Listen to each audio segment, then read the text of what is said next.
유튜버시티라고. 유튜버시티. 플랫폼 같은 데서 종속을 탈피해서 망상이죠. 망상이야. 이게 언론사들의 망상이야. 조회수로는 수익 안 나더라고요. 경험하고 있습니다. 그래서 뭐 신비한 알고리즘의 세상이라고 하는데 경제학자들이 직접 유튜브를 하는 경우도 많거든요. 그런 사람의 전문성은 사실 비교할 수가 없잖아요. 이거 안 돼요. 주도권이 너무 같구나. 유튜브를 방송처럼 지상파 방송처럼 심의해야 된다라는 종편은 봐줄게. 태도가 제가 좋다고. 태도가 좋다.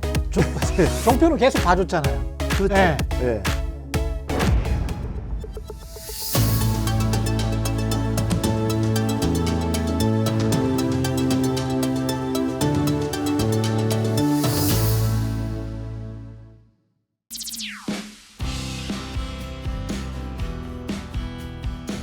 네, 안녕하십니까. 미디어 알릴레오 최경영입니다. 예, 오늘은 흥미로운 이야기, 유튜브와 저널리즘 또는 유튜브 저널리즘에 관해서 이야기를 해보도록 하겠습니다. 오늘 함께 하실 분들 만나봅니다. 한림대학교 송현주 교수 나와 계시고요. 안녕하십니까. 네, 안녕하세요. 그리고 미디어오늘의 박재령 기자 나와 있습니다. 안녕하십니까. 예. 지금 박재령 기자는 미디어오늘에서 근무한 지 한 3년 됐잖아요. 네. 예, 유튜브 관련해서 취재도 많이 했습니까? 취재 많이 했죠. 언론사들도 이제 사람들이 유튜브에서 뉴스를 많이 소비한다는 걸 아니까 예. 원래 관심이 없어 하던 언론사들도 유튜브를 해야 되는 거 아닌가 하는 위기감을 다들 느끼고 있고 그래서 이번에 총선을 앞두고 새로 시작한 언론사들도 많고요.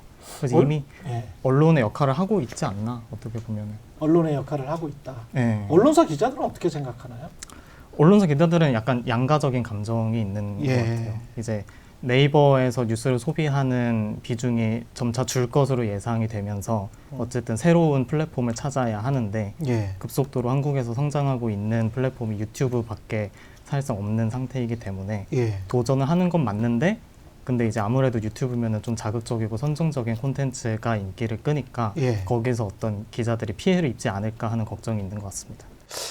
이 전제 있지 않습니까? 자극적이고 선정적인 콘텐츠가 인기를 끄니까 기자들이 피해를 입지 않을까 하는 그 우려. 이게 아마 기존 레거시 미디어 기자들의 일반적인 생각인 것 같은데 이 생각에 관해서는 어떻게 보세요? 그러니까 이것도 이제 유튜브 이전에도 그런 건 있었죠. 사례가. 그렇죠. 인터넷이 등장하고 이제 예. 포털이 등장하면서 예. 지금은 이제 그게 폐지됐지만 뭐 실시간 뉴스 이렇게 랭킹이 나오고 이런 게 있었고 지금도 이제 그게 겉으로 드러나지는 않지만 데이터는 있거든요. 예. 그래서 어느 뉴스가 더 많이 읽혔고 뭐 올 한 해 가장 우리 언론사에서 우리 회사에서 가장 많이 읽혀진 뉴스는 뭐다. 가장 많이 이제 검색된 뉴스는 뭐다라는 걸 알고 있죠. 예. 이제 그런 어떤 기자들 입장에서는 그 경쟁에 내몰리는 것 자체가 일단 불편한 거고요. 그다음에 그 경쟁이라는 게 본인들이 생각할 때 정당하거나 올바른 경쟁이면 또 모르겠지만 그게 이제 독자들의 어떤 그 기준이라는 것이 만약에 선정성이라든지 이런 것들이라면 더 불편해지는 거죠. 그래서 항상 그런 어떤 경쟁에 내몰리는 측면, 그 경쟁의 기준이 어떤 자기들이 납득하기 힘든 자기들의 기준과 맞지 않을 때 그때 더 큰 불편함을 느끼는 이런 걸 조금은 선례가 있고요. 그래서 유튜브에서도 마찬가지지 않을까. 더더군다나 유튜브는 영상 매체잖아요. 예. 영상 매체이기 때문에 기존에 이제 글을 써서 기사를 쓰던 레거시 미디어 기자들, 이제 신문 기자들은 더더욱 또 불편함을 느끼고 과연 본인이 그 경쟁에서 과연 살아남을 수 있을까? 경쟁력이 있을까? 이런 고민들까지 더해지기 때문에 이중 삼중고 더더군다나 또 이제 일이 늘어나는 거기 때문에 일이 지금도 이제 막 기사를 많이 써야 되고 그런 형편에 있는데 유튜브까지 해야 된다? 그러면 이제 사실 많이 힘들어지는 거죠. 근데 저는 좀 위선적인 것 같아요.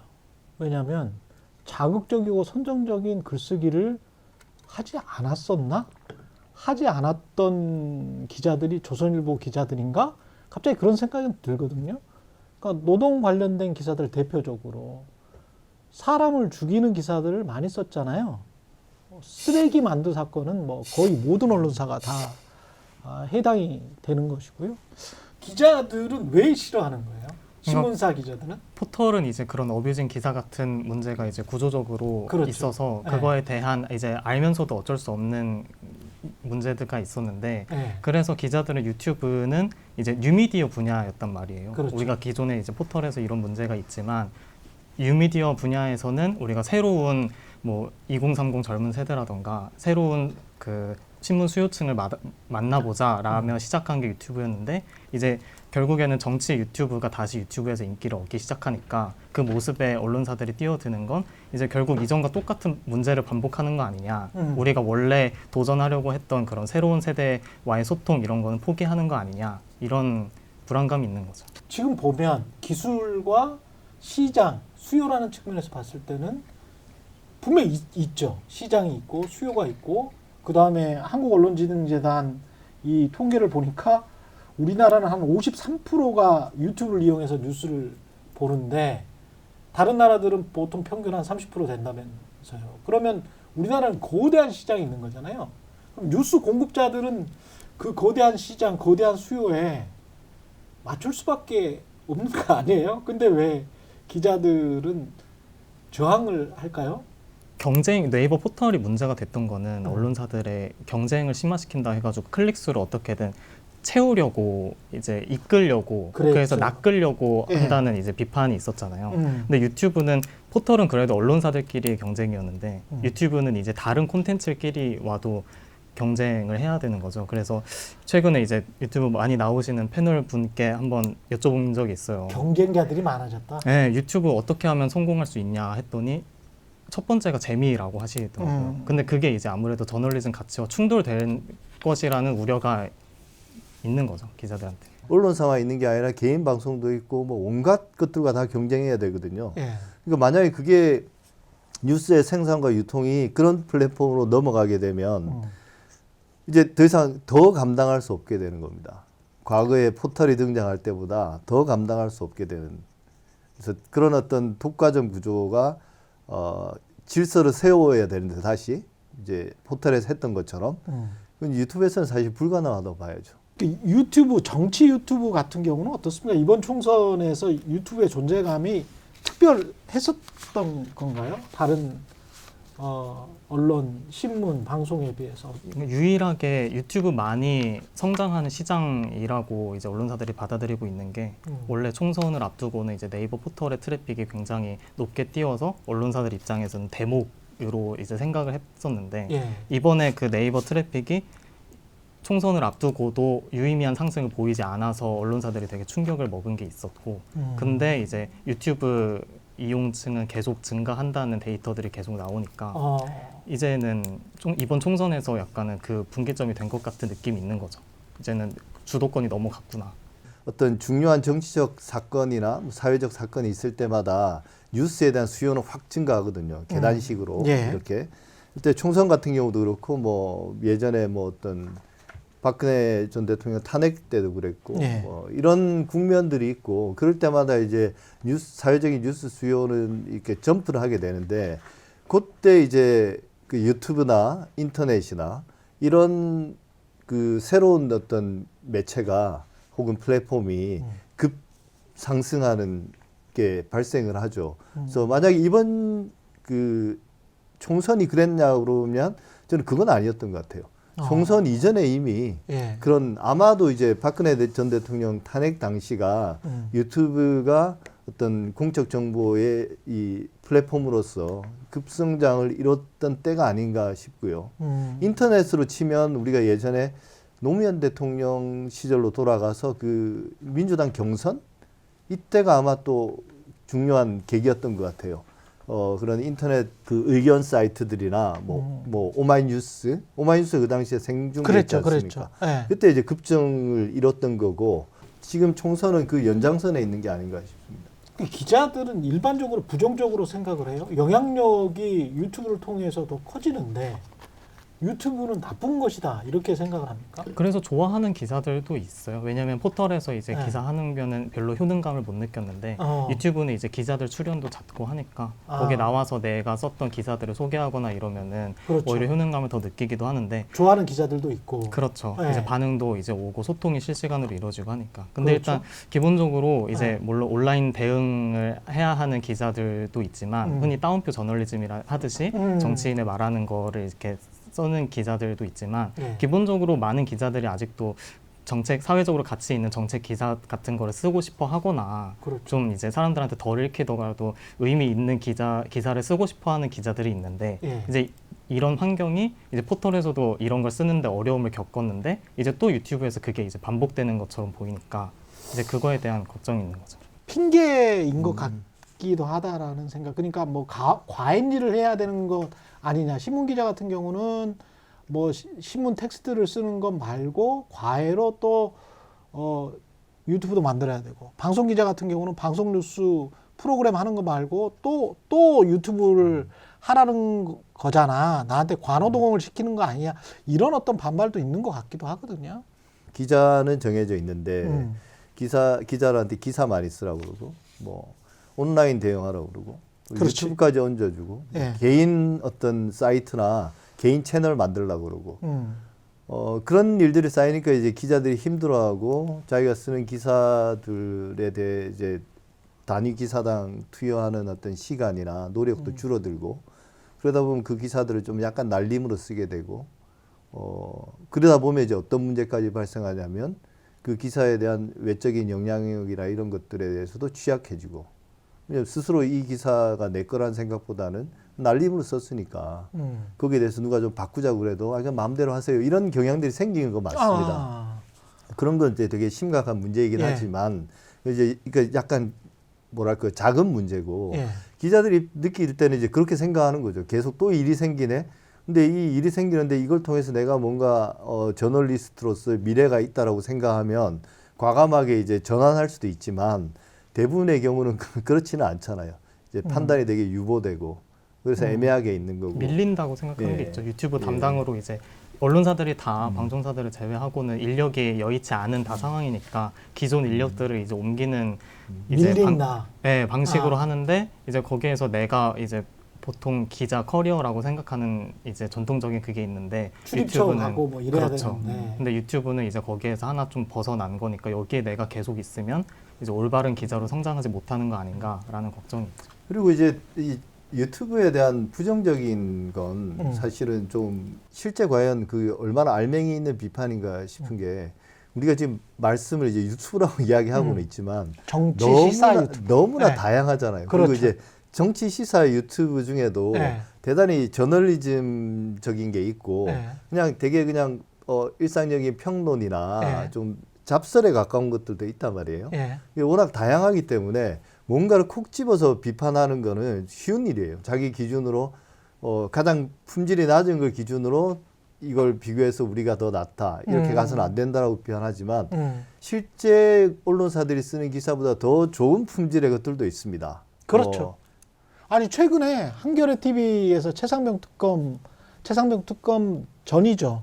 예, 표결하기 전에 최상병과 관련된 각종 중요한 팩트들을 모아서 그리고 육성들을 모아서 다큐멘터리를 만들었잖아요. 그거는 정말 잘 만들었다. 시도 그렇고 적절한 타이밍에 내용도 그렇고 기획도 그렇고 그리고 정말 잘 편집이 됐다.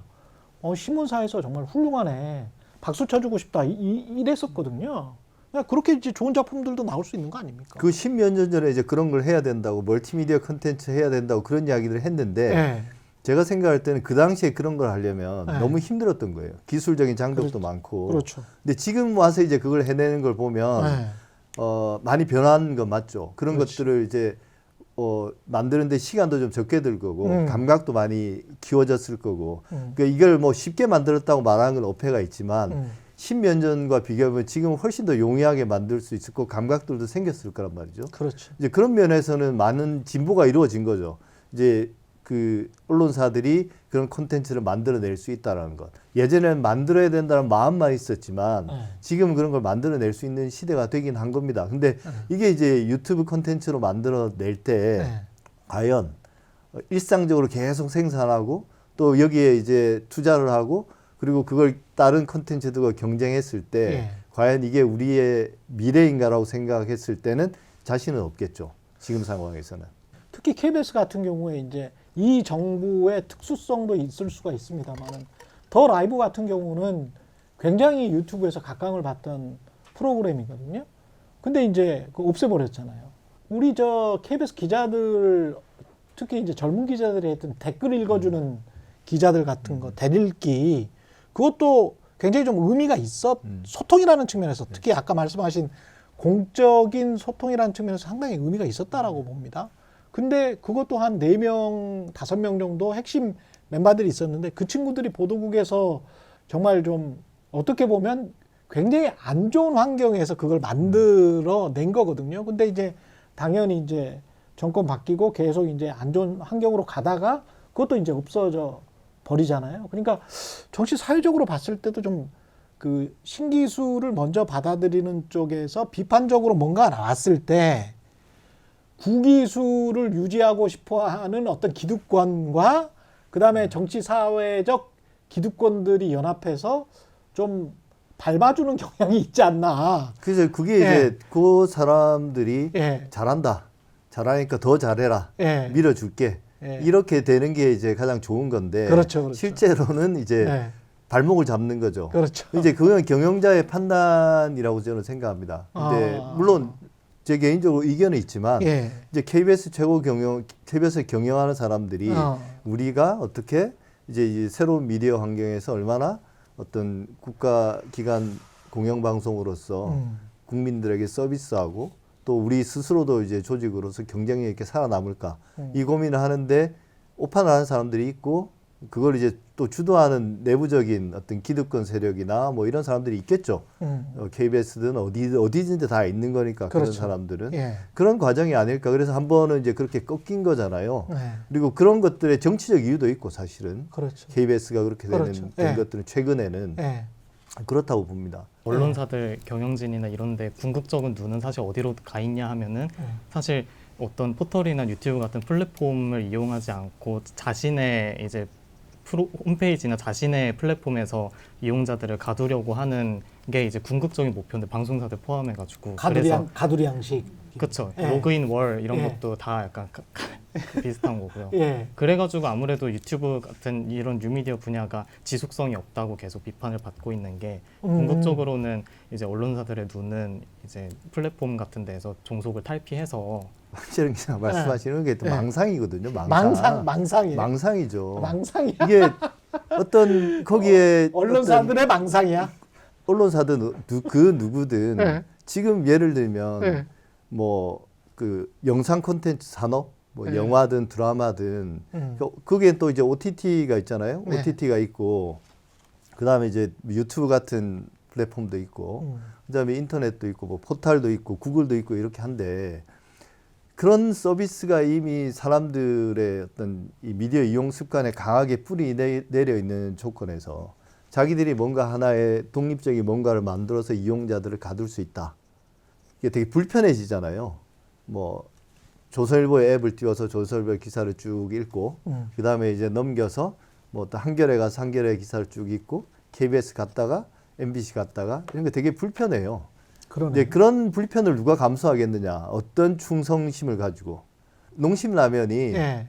그 마트에 들어가지 않고 그렇죠. 별도 농심매장 판매하는 대리점을 만든다고 생각해 보십시오. 누가 사서 뭐 누가 거기 가서 라면을 사 먹겠습니까? 일상적으로 소비하는 그런 어떤 상품, 그게 뉴스 기사든 어떤 콘텐츠든 아니면 라면이든 뭐 음료든지 간에 그걸 어떤 독립된 매장에서 구매하라. 그런 거 없어진 지는 벌써 5, 60년 된 거 아닌가요? 그래서 저기 미국 같은 경우도 뉴욕타임즈 말고는 사실 뭐 워싱턴 포스트 같은 유력 매체들도 그런 데에서 어려움을 겪고 있어가지고 결국에는 이제 세계를 무대로 하는 미국 언론도 그게 어려운데 한국도 이제 약간은 가능성이 적은 거 아니냐 이런 그래서 걱정들이 이제 언론사들이. 거기서는 뭐 그런 자기들만의 플랫폼 혹은 사이트를 만들기보다는 대신 그냥 그런 소셜 미디어나 그 플랫폼 하는 역할을 하는 그런 기업들한테 제값을 받자. 그러네. 이걸 이제 계속 고민하는 거죠.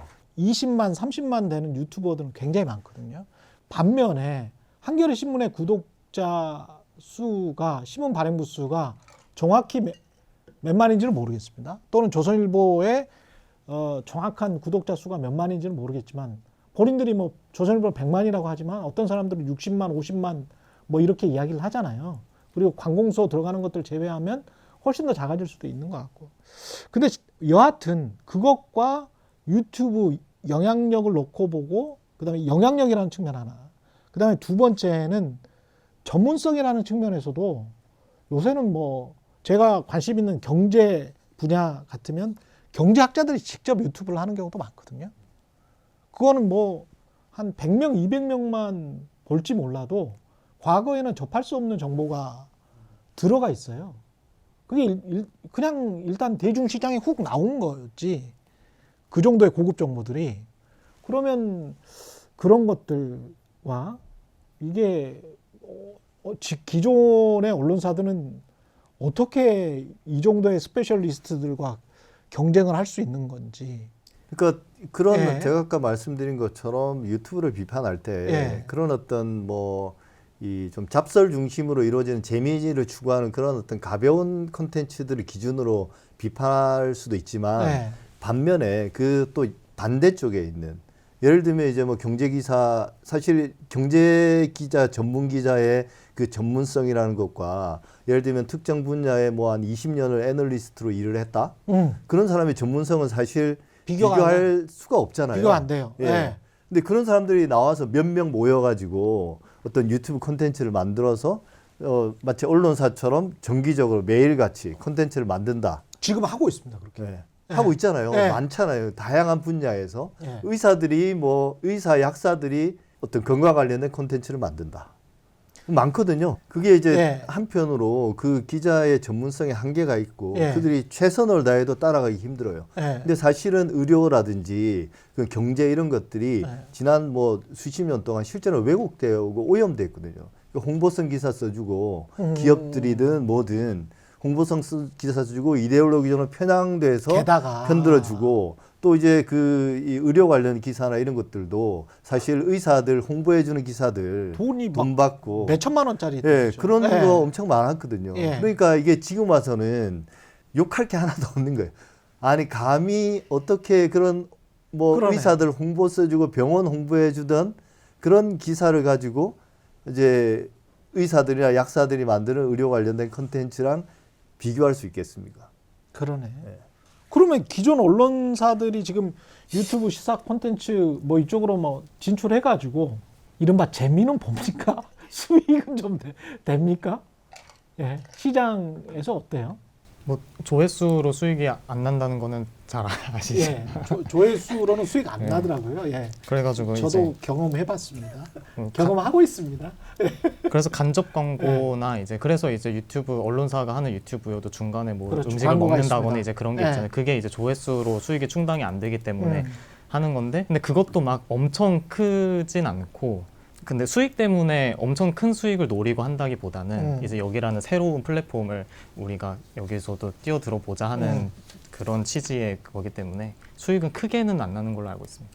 그게 진짜 시장의 원리로 움직여지고 있는지 아니면은 유튜브의 그 독특한 알고리즘이 어떤 네이버나 다음과 마찬가지로 어떤 자극적이고 선정적이고 몰리는 콘텐츠 그래서 아까 그 클릭 유도하는 기사 클릭 유도하는 유튜브 콘텐츠를 활성화시킨다 그걸 전면에 띄워준다라고 하거든요 유튜버들 세계에서는 그래서 막 검색어 시장에서 이렇게 위에 뜰 수 있도록 하는 뭔가의 알고리즘이 있어요.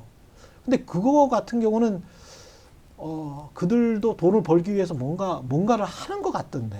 그래서 뭐 신비한 알고리즘의 세상이라고 하는데 사실 이제 그런 게 있습니다. 그러니까 그런 포털이나 예. 아니면 유튜브 같은 경우는 우리가 긍정적으로 평가하면 예.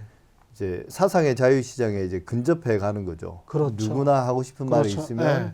컨텐츠를 만들어서 올릴 수 있고 거기에 뭐 어떤 규제도 없고요, 사실은. 그렇죠. 진짜 이제 반사회적인 것들을 빼고 나면 이 규제도 약하고 그래서 누구나 자연스럽게 진입 장벽도 없잖아요. 없어요. 사실은 예. 지금의 기술 수준에서는 예. 과거의 어떤 자유주의에서 이야기하던 사상의 자유시장에 가장 근접한 건 맞습니다. 근데 유일하게 나온 문제는 알고리즘인 거죠. 그러니까. 어쨌든 그 콘텐츠들이 배치되는 논리들이 있고 예. 그걸 이제 우리가 알 수는 없어요. 예. 근데 제가 한 가지 더 말씀드릴 수 있는 건 왜 그러면 유튜브와 우리나라의 포털을 비교하면 어떤 차이가 있냐면 첫째로 포털은 완전한 자유시장은 아니고 그 관리되는 시장입니다. 아. 네이버가 관리하는 시장이고요. 예. 네이버가 직접 하든 아니면 그걸 위탁하든지 간에 관리하는 시장이고 거기에는 다양한 이해관계자들이 들어와서 일종의 독과점을 만들어 왔고 제가 아까 말씀드린 것처럼 한 10년 넘게 싸워서 예. 그들의 독과점 구도를 만들어 놨어요. 그래서 제한적이죠. 그리고 그 알고리즘에 대해서는 또 그게 개입하고 싶은 누군가들이 있고 국내의 정치 역학에 따라서 그래서 그런 그 네이버의 알고리즘이 구현하는 것에 대한 신뢰도는 저는 별로 높지 않다고 생각해요. 아. 근데 그럼 유튜브에 대해서는 어떻게 생각하냐? 유튜브도 있겠죠. 예. 근데 거기에 정치성은 없을 거라는 막연한 기대들은 있는 것 같아요. 정치성. 이게 뭔가 이 알고리즘에서 한국 정치를 모르니까. 관여 안 하니까. 네, 그리고 관여 안 이제 하니까. 한국의 정당이나 정치인이 예. 유튜브에다 대고 편향됐다고 뭐 불러서 막 따지고 이러지는 않으니까. 이번에 따지신 분 있잖아요. 네, 막 그거는 쾅쾅쾅 이제 치신 분. 엉뚱한 데 가서 했다고 그러잖아요. 엉뚱한 데서 했다고 예. 드러났으니까 진지하게 한 건 아니죠. 예. 그분이. 아니 그분은 진심이었을 것 같은데 알고 했겠죠. 이 사람이 그 담당자가 아닌데도 내가 일종의 사진 찍히려고. 한번 보여주기 위해서 예. 한 거고 실제 예. 어떻게 했는지는 알 수 없죠. 자기 말이니까. 예. 네. 정부가 약간 이거를 불투명 시장으로 만들고 싶어 하는 게 이제 네이버 알고리즘이 불투명 시장으로 진보 쪽으로 정부가- 편향됐다라고 예. 작년에 그렇게 주장을 했어가지고 네이버 그렇지. 뭐 조사도 하고 이랬었고 그러네요. 그리고 작년에 또 대통령 직속 국민통합위원회에서 음. 이제 팬덤 특위라고 만들어서 유튜브에 있는 내용들을 이제 언론 중재를 거기에다가 포함시켜야 된다, 예상에 포함시켜야 된다 그런 얘기들을 하기도 했었고 이런 정도로 독자나 시청자들이 넘어와 버렸지 않습니까? 한 53%가 뉴스를 볼 때 유튜브를 통해서 본다. 그러면 이 트렌드 자체는 불가역적인 겁니까? 이 정도 되면 어떻게 보세요? 앞으로도 계속 이런 추세가 지속되는 겁니까? 그렇지 않겠습니까? 그 예. 처음에 이제 포털이 등장했을 때도 예. 그런 과정들을 거쳤고요. 예. 물론 뭐 유튜브나 이런 거 이후에 예. 또 다른 뭔가가 있을 수 있죠. 그러니까 지금 유튜브 이야기만 하고 있지만 소셜 미디어를 통한 뉴스 소비도 상당히 많고요. 예. 그건 이제 제가 볼 때는 공급자 측면에서는 이제 새로운 언론들이나 혹은 뭔가 말하고 싶은 사람들이 뭐 자기의 컨텐츠들을 밀어내야 되는데 수용자들한테 보내야 되는데 과거처럼 플랫폼이 없을 때 자기의 플랫폼이 없을 때 즉 윤정기가 없을 때는 할 수가 없잖아요. 그렇죠. 근데 지금은 이제 그런 게 필요 없으니까 소셜 미디어로 내보내고 예를 들면 이제 뭐 메타로 페이스북으로도 내보내고 예. 뭐 트위터로도 내보내고 또 유튜브로도 내보내고 할 수 있는 거 다 하는 거죠. 예. 거기서 이제 조그만 수익들이 쌓이면 이제 자기들이 유지가 될 수 있기 때문에.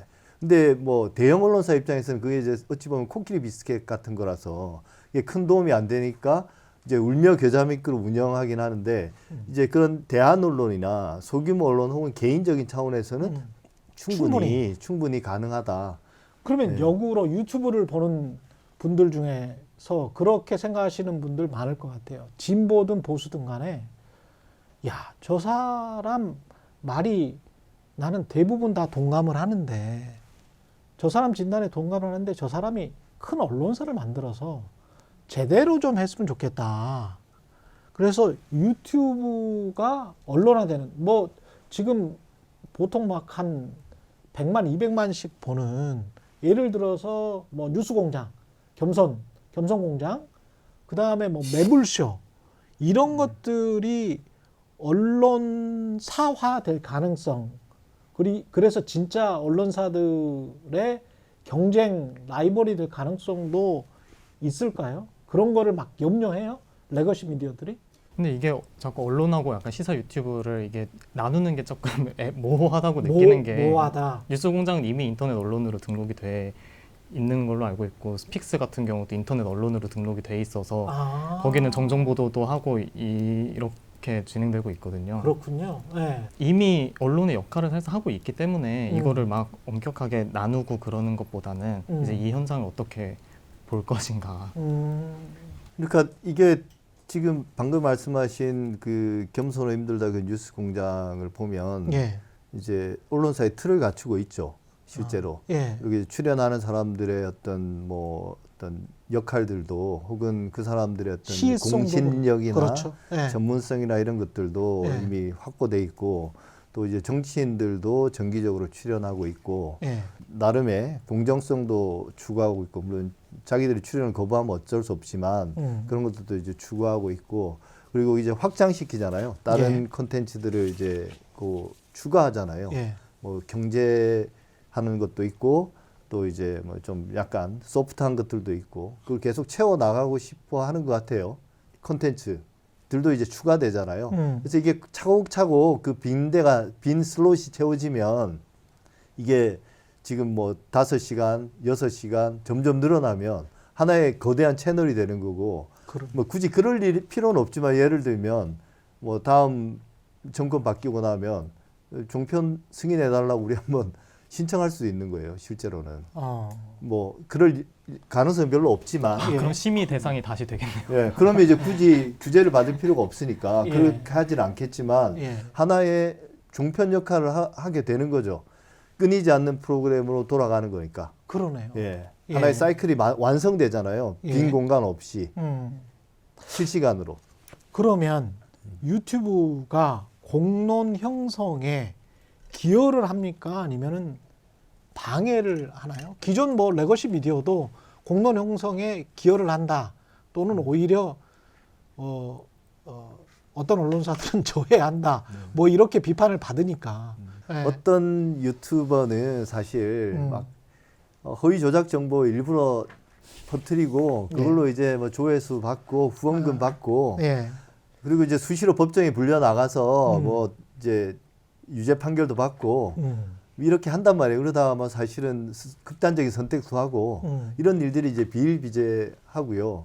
또 어떤 데는 되게 어찌 보면 우리나라 기존 기성 언론들의 어떤 저널리즘적으로 부정적인 것들을 극복하고자 더 엄격하게 이 저널리즘 원칙을 지키려고 그래서 나도 못지않은 그런 우리도 저널리즘을 추구한다라고 자부하는 것도 있는 거고요. 그러네요. 현장에서 기자들은 주로 레거시 기자들을 많이 만나서 통합된 의견은 듣기는 힘들었을 것 같긴 한데.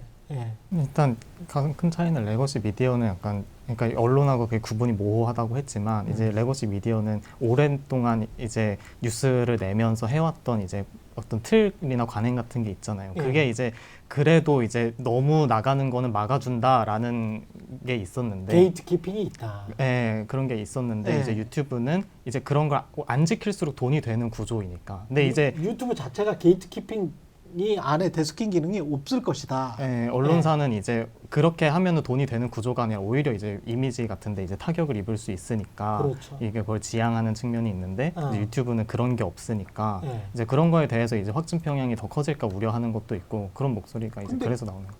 대중이 계속 그 가령 유튜브가 그런 유튜버들이 많으면 신뢰를 잃을 거 아니에요. 뉴스 비즈니스는 신뢰 비즈니스다라는 이야기가 있잖아요. 그러면 뉴스 똑같이 이제 일종의 이제 오피니언 저널리즘이든 해석 저널리즘이든 그런 저널리즘을 하는 건데 그런 저널리즘 하는 건데 신뢰를 잃어버리면 그 유튜브를 안 갈 거 아니에요. 그러면은 비즈니스가 안 될 거 아닙니까? 장기적으로 봤을 때는.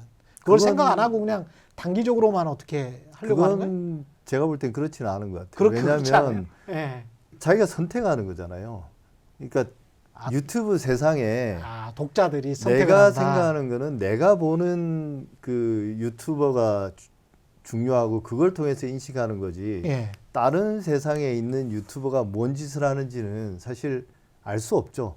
그래서 예를 들면 우리나라에 이제 그 정치 시사 유튜브 사이트가 뭐 이제 조회수 많이 나오고 구독자 많은 게 한 150만 전후로 있는 사이트들이 있잖아요. 그렇죠. 근데 이제 제가 구독 안 하는 데서 그 사람들이 무슨 활동을 하고 하는지는 알 수 없죠.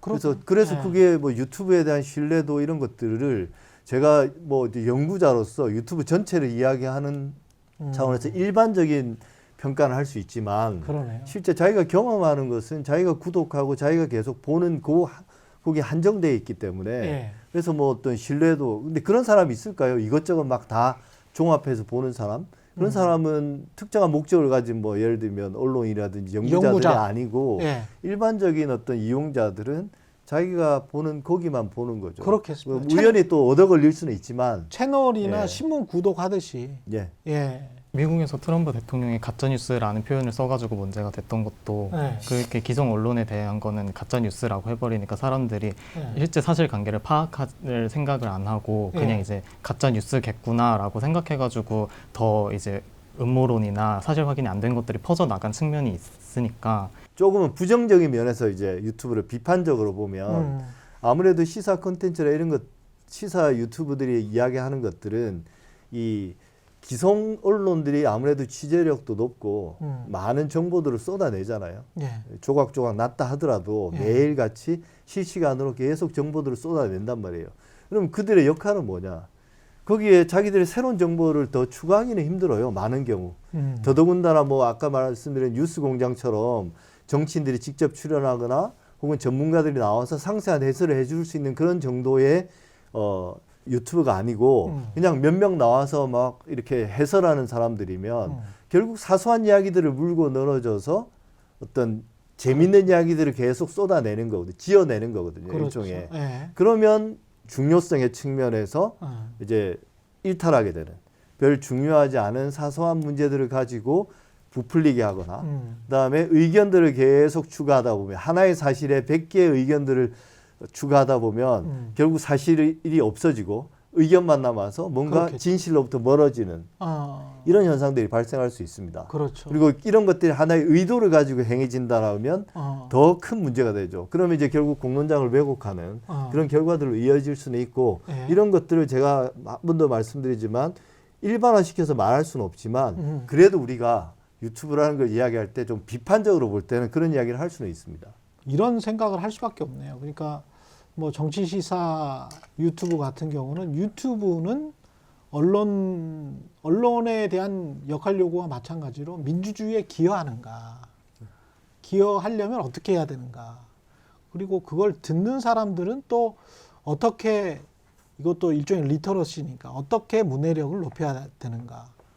이게 유튜브가 우리의 삶을 정말 풍부하게 하고 우리 민주주의를 발전시키는 요소로 갈 수 있는 그런 기술인가?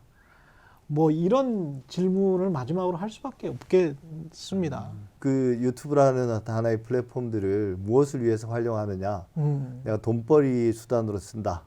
정치 이야기를 하더라도 돈벌이 수단으로 쓴다. 그거 유튜브만의 문제가 아니라 신문도 그랬고 방송도 그랬고 다 그랬거든요. 그랬죠. 그런 측면들이 있었다는 겁니다. 예. 전적으로 그렇지는 않았지만. 예. 근데 그래서 이제 이런 정치 시사 유튜브도 내가 정말로 이걸 통해서 공적 커뮤니케이션을 활성화하고 좀 뭔가 혼탁한 공론장을 좀 정리하거나 네. 이게 좀 맑게 만드는데 기여하고 싶다. 이런 공적인 소명들을 가지고 있고 뭐 수익이 그렇다고 해서 무시되는 건 아니지만 네. 그렇게 생각한다라면 또 기여할 수 있는 거고 반면에 내가 이걸로 그냥 돈 좀 벌고 기회 잡아서 뭔가 어떤 그 정치를 할 수 있는 기회도 좀 마련해보고 이렇게 한다면 좀 문제가 될 수 있겠죠. 근데 그런 게 저는 막 뒤섞여 있다고 봅니다. 지금 그렇겠죠. 하나의 컨텐츠 내에서도 뒤섞여 있고 그런 욕망이나 의지가 그러네요. 뒤섞여 있고 네. 또 전체적으로 봤을 때도 그런 게 이제 유달리 튀는 것들이 막 뒤섞여 있는 거죠. 기존의 레거시 미디어가 그 안에서도 막 용트림 치면서 똑같이 재현되고 있는 측면이 있네. 그럼 예전에 이제 예를 들면 일제강점기에 네. 조선동아일보가 막 네. 폐간당하고 말했잖아요. 정간당하고. 그랬죠. 그 이제 뒷이야기들 들어보면 네. 이것도 뭐 해석의 문제이긴 한데 이 경제적으로 경영할 때 좀 어려워지면 일부러 그런 과도한 기사를 써서 이제 폐간을 당하는 거예요.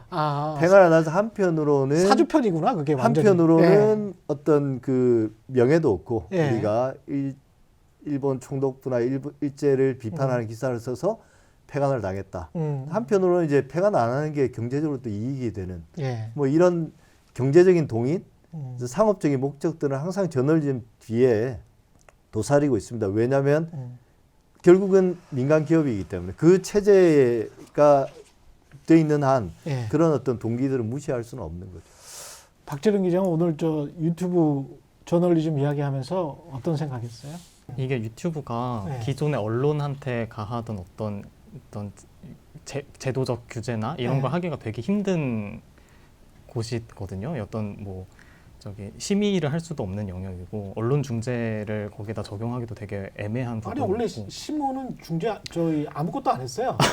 심의 대상이 아니야 원래. 텍스트는 그냥 네. 등록 매체잖아요. 그렇죠, 그렇죠. 예, 그러니까 신문에 네. 관해서 책에 관해서 언론 자유는 뭐 한 500년 동안 내려온 전통이죠. 근데 방송처럼 여겨지는 측면이 있으니까 이제 기존에 하던 그게 적용하기가 되게 어려운. 그 유튜브를 방송처럼 지상파 방송처럼 심의해야 된다라는 의견에 관해서는 어떻게 생각하세요? 몇 가지 이제 우리나라의 방송 규제 체제가 네. 일단 그게 할 수 있다라고 생각하거든요. 예. 이제 우리나라 방송 채널이 뭐 수백 개 있잖아요. 케이블 텔레비전이나 이제 IPTV를 보면 그거 다 수백 개 심의합니까? 있는데 이제 심의할 수 없는데 네. 심의할 수 있다고 생각하기 때문에 그 방법은 뭐겠습니까? 이번에 이제 그 방송심의위원회 문제가 됐던 게 예. 셀프로 하잖아요. 예. 이제 그 시스템은 요청을 하면 심의를 하게 돼 있습니다. 자기들이 민원인이 요청을 하면. 민원이 요청을 해야 심의를 하는 거예요. 워낙 많기 때문에. 그렇죠. 자기들이 모니터링하고 예. 그러니까 그게 민간위원회든 아니면 정식 행정기구든지 간에 네.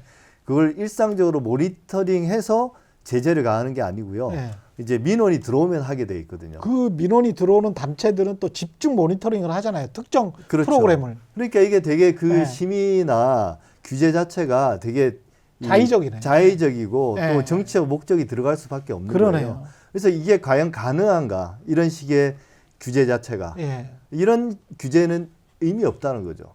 그럼 가령 지금 현재 시스템, 법적 시스템에서는 겸공을 심의를 못하죠. 못하죠. 왜냐하면 네. 방송이 아니기 때문에. 방송이라는 거는 지상파 방송의 심의와 지상파 방송에 대한 심의 체계가 있고요. 그다음에 종편에 대한 심의가 다르잖아요. 종편은 네. 같습니다. 방송 심의가 있고 통신 심의가 종편과 네. 있어요. 보도 전문 채널과 예. 지상파 지상파는 네트워크는 같은 카테고리에 있습니까? 카테고리 예. 안에 넣어놨고요. 예. 대신 이제 그 전문 방송들 있잖아요. 예. 그 영화 전문 채널, 스포츠 전문 채널 그렇죠. 이런 것도 예. 다르고요. 예. 근데 이 정도로 이원화돼 있긴 한데 예. 그래도 이제 전체적으로 방송법이라는 틀로 규제를 하거든요. 예. 근데 더 큰 문제는 예. 이게 방식이 되게 행정 규제를 중심으로 이루어지거든요. 그렇죠. 이번에 이제 선방위 문제도 됐고 예. 방송심의위원회도 문제잖아요. 유림위원장이나 그다음에 예. 이제 백성기 위원장이나 했던 음. 일들이 되게 문제가 많죠. 근데 이제 이런 것들을 통째로 바꾸려면 행정 규제 방식이 아니라 철저하게 이제 법으로 가야 되는 겁니다. 사법기관의 심판을 받아야 되는 거고. 그래서 그러려면 사후적인 거 중심으로 예. 그다음에 사법적인 판단 중심으로 예. 그렇게 가야 되는 게 맞지. 행정기관이 임의로 막 뭐 관계자 징계해 뭐 벌금 그 과징금 얼마 내려 뭐 이런 식으로 하면 종편은 봐줄게. 또 종편은 계속 봐줬잖아요. 그렇죠. 예. 예. 예. 종편은 뭐 수년 동안 계속 왜냐하면 그 구성 자체가 태도가 좋다고. 태도가 좋다. 예. 구성 자체가 이미 정치적으로 구성되기 때문에 예. 그렇거든요. 그런 문제가 있습니다. 그래서 근데 이제 유튜브는 그런 게 없으니까 이걸 포함시키고는 쉽죠. 근데 그렇게 되면 어떻게 그 많은 유튜브를 어떻게 다 또 관리하겠습니까? 그럼 결국 방식은 예. 민원이 제기되고 그 조사가 겸사하고 매불쇼만 하겠네요. 그러면은. 이제 민원을 넣겠죠. 시민단체 이른바 예. 시민단체라고 하는 사람들이 예. 매일같이 민원을 넣고 매일같이 이제 불러내서 예. 이제 그 이 징계를 뭔가를 논의해서 하겠죠. 혹은 유튜브 해당을 계속 내려달라고 또 이제 요청을 하고 그런 게 반복될 수 있습니다. 근데 그렇게 하는 방식보다는 예. 사후적으로 그다음에 사법적 판단에 기초해서 이제 지금 그렇게 유튜브는 그렇게 하고 있거든요. 그렇죠. 그 행정기관이 제재하는 게 아니고 예. 이제 민사소송으로 가서 네. 명예훼손이나 이런 걸로 거기서 법적 판단이 내려지면 이제 이 손해배상을 네. 하는 방식인데 그렇게 가는 게 맞고 대신 이제 우리가 예전에 징벌적 손해배상 이야기할 때도 있지만 그런 것들을 세게라는 말보다는 상식적인 수준에서 하게 해서 저는 이걸 징벌적 뭐 손해배상을 과도하다기보다는 상식적 수준으로 정상화하자는 겁니다. 지금 너무 낮으니까 상식 수준으로 하게 해서 그런 것들을 스스로 그런 어떤 규제하게 만들어야지 행정기관이 수시로 개입해서 정치적으로 하는 것도 올바르지 않다고 보는 거죠. 그래서 거기를 제도적으로 규제를 해야 한다는 측면에서 말씀드린 게 아니라 현실적으로 거기는 불가능한 영역이기 때문에 그리고 그게 방심위가 하려는 시도가 뉴스타파도 똑같이 하려고 했던 게 인터넷 신문을 제재 규제하려고 했던 그렇죠, 거잖아요. 그렇죠, 그렇죠. 근데 그게 실패한 게 이제 이번에 인터넷을 할 수 없다는 게 증명된 거기 말도 때문에 안 되는 거잖아요, 사실은. 그래가지고 결국에는 유튜브 영역도 이걸 네. 수용하는 사람들의 어떤 리터러시나 네. 이제 알고리즘에 좀 벗어나려는 이제 네. 그런 수용자들 측면에서 얘기할 수밖에 없는 것 같아요. 정말 새로운 세상으로 가고 있는데 그러면서 우리가 시민들이 좀 똑똑해지는 방향으로 현명해지는 방향으로 갔으면 좋겠습니다. 예. 그런 것들을 이제 스스로 제가 아까 뭐 해보니까 저는 이제 구독하는 게 16개를 구독을 하더라고요. 별로 구독 안 하시는데? 많이는 안 합니다. 16개면 알고리즘의 추천을 받아서 보기 때문에. 저는 TV로 주로 보는데 한 150개 정도 돼요.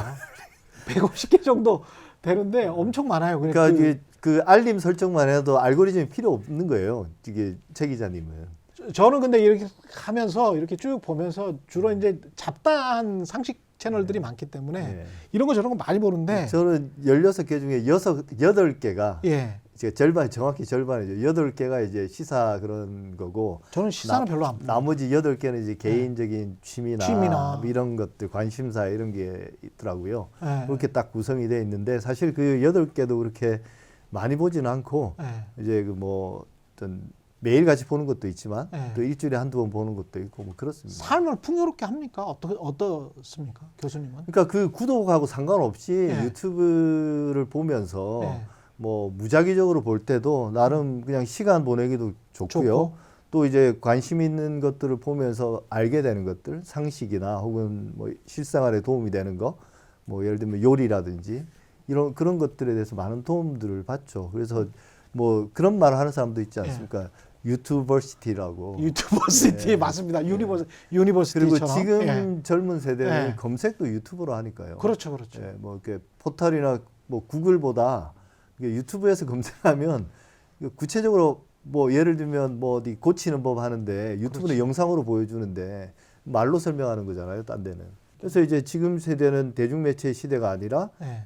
맞춤형 시대고 이제 세분화된 개인 맞춤이 세분화가 진행되다가 그 끝까지 가서 결국은 개인별 맞춤이 되잖아요. 예. 그런 시대에 이제 대중매체가 어떤 플랫폼이 뭐든지 간에 콘텐츠를 만드는 방향성이 거의 한계에 다다랐다고 볼 수 있습니다. 박재령 기자는 오늘 프로그램 출연 계기로 미디어 오늘의 유튜브 전문 어떻게 그런 생각은 안 들었어요? 미디어 오늘이 유튜브를 이제 지금 이렇게 여기 나온 것처럼 시사 형식으로 하고 있진 않으니까 근데 이제 그러면은 안 될 것 같다는 생각이 들어서 요즘 뭐 회사 차원에서 고민하고 있는 걸로 알고 있고 근데 이제 뭐 유튜브 자체가 너무 커다란 흐름이니까 거기에 타지 않으면은 언론사들도 다들 생존하기 어렵겠다라는 생각을 다들 하고 있는 것 같습니다. 예, 많은 생각이 드는 오늘의 주제였습니다. 지금까지 유튜브와 언론에 대해서 이야기를 나눠봤습니다. 우리의 미디어 알릴레오 오늘은 여기까지 하고요. 시청해주신 분들, 노무현재단 회원분들 감사드리고요. 댓글, 구독, 좋아요. 유튜브로 나가고 있죠. 잊지 마시기 바랍니다. 저는 다음 주에 다시 찾아뵙겠습니다. 고맙습니다.